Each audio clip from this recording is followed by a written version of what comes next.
First of all, pera po. Kasi po, siyempre, hindi po tayo makabuhay po ng walang pera, wala po mabili ng pagkain, mabili ng laro, gamit, mga ganun po ba. Ganun po ay pamilya po siyempre. Lagi po tayo naasa, bibigay po ng baon. Sila po yung lagi na para sa atin.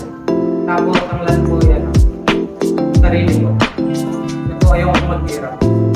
So, kaya po ako mag-mag-bet, para po hindi ako hirap sa tindakin. Hello po, ang nagmo-motivate po sa akin ay pera, kasi po kailangan ng pera. Pamilya, kasi po nagmo-motivate ako ng pamilya. Tsaka po, syempre, love, kasi ginagawa ko lahat para sa pamilya. So, hello, kasi nagmamotivate sa akin, unang-una ay pamilya, syempre kasi kailangan ko ibalik sa kanila lahat ang pag-aalaga nila sa akin.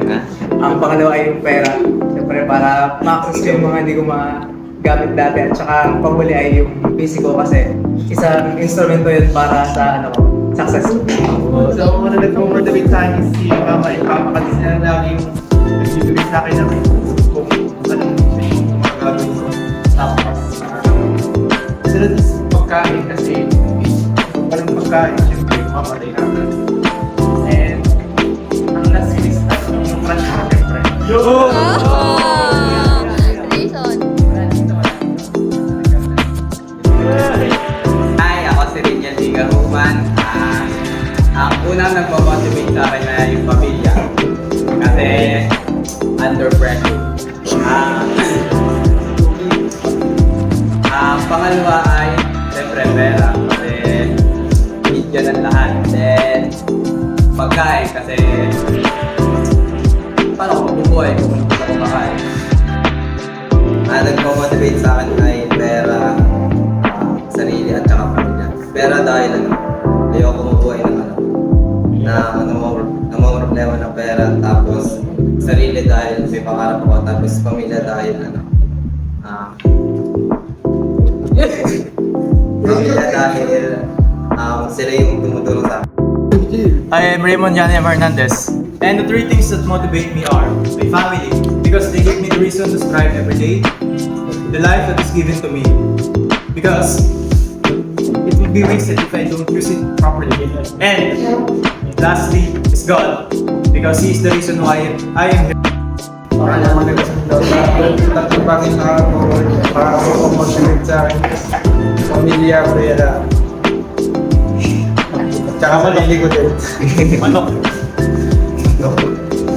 Pera, dahil kaya ngayon, hirap-hirap ako sa pera. Kaya namamotivate talaga ako. Tapos sila busy yung pamilya para makapagod.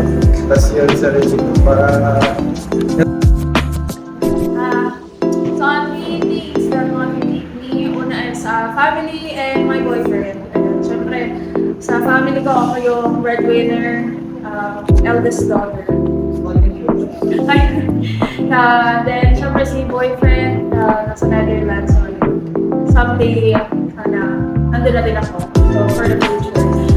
Pangalawa is work and money. Because kailangan natin pumayog kasi maluto ako. Pagkita kang bumili ng libro, at anong background thinking. Ayun, para sa luto natin.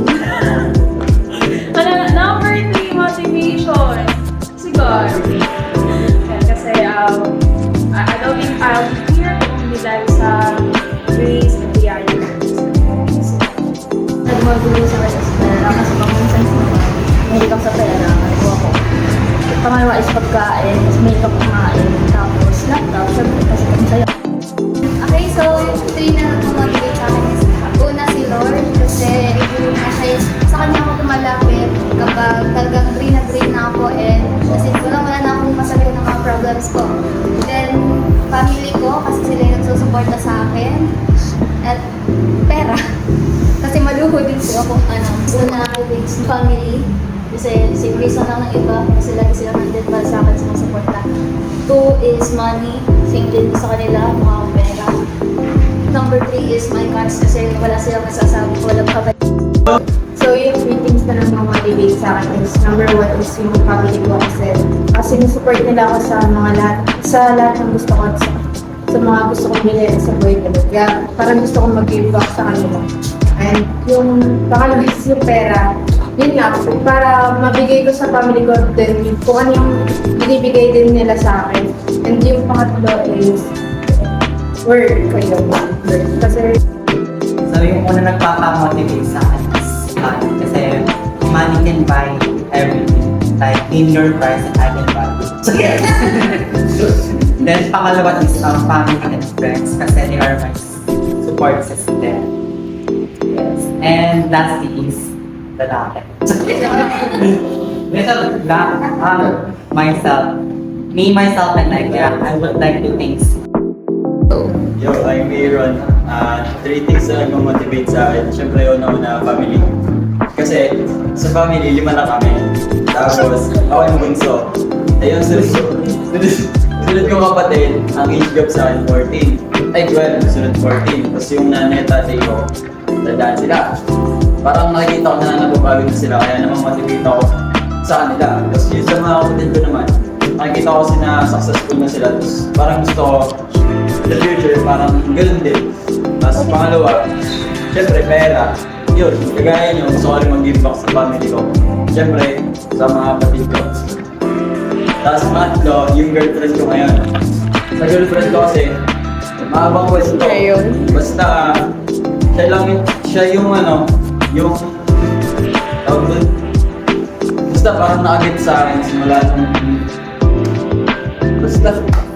So, ako si Darren, ang nagmamotivate sa akin, syempre, pamilya, una. Kasi kung walang pamilya, wala ako dito, wala nang makakaratas. Pangalawa naman, pera, syempre. Manuwa din ako yung lahat ng gusto ko. Gusto ko feeling talaga yun. Tapos, pangatlo, siguro mga kaibigan ko, kasi syempre, hindi mo tayo tatagal sa isang bagay kung wala tayong kasama, wala tayong walang suporta. So, yung nag-motivate sa akin is first is family since medyo complicated yung nangyayari sa akin and sila talaga yung naging strength ko and also yung mga advice lang. Second is friends since sila yung nakasasabi ako ng mga problema ko and nakatulong din sa akin. Third is money since yung mga gusto ko bilhin na hindi kaya ibigay ng family ko so ako yung nagagawa ng